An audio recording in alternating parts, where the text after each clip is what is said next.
सोमनाथ सूर्यवंशींचा न्यायालयीन कोठडीत झालेल्या मृत्यूच्या घटनेला आता 1.5 महिना उलटला। मात्र पोलिसांवर गुन्हा दाखल करून अटक करण्याची कुटुंबियांची मागणी अद्याप पूर्ण झालेली नाही। परभणीमध्ये आज सोमनाथ सूर्यवंशी कुटुंबियांनी सरकारच्या भूमिकेवर संशय व्यक्त केलेला आहे। पोलिसांवर गुन्हे दाखल होत नाहीत त्याला मुख्यमंत्री जबाबदार असल्याचं सूर्यवंशी कुटुंबियांचं म्हणणं आहे। तर सोमनाथ सूर्यवंशींच्या आईनं जिल्हाधिकारी कार्यालयासमोर आत्महत्येचा इशारा दिला आहे।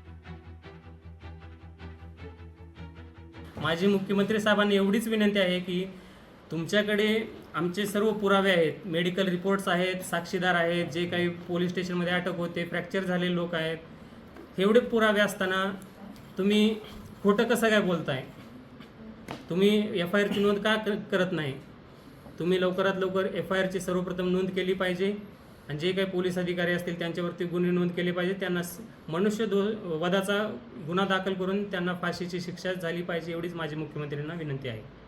फाशीची सजा द्या। जे आहेत का पोलीस कर्मचारी हे सर्व आहेत ना, एकट्यानं मारलं नाही माझ्या सोमनाथाला, घोरबाण तर मारलायच।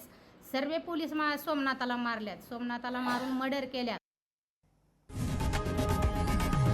लोकशाही मराठी ऐका, पहा, जागरूक रहा।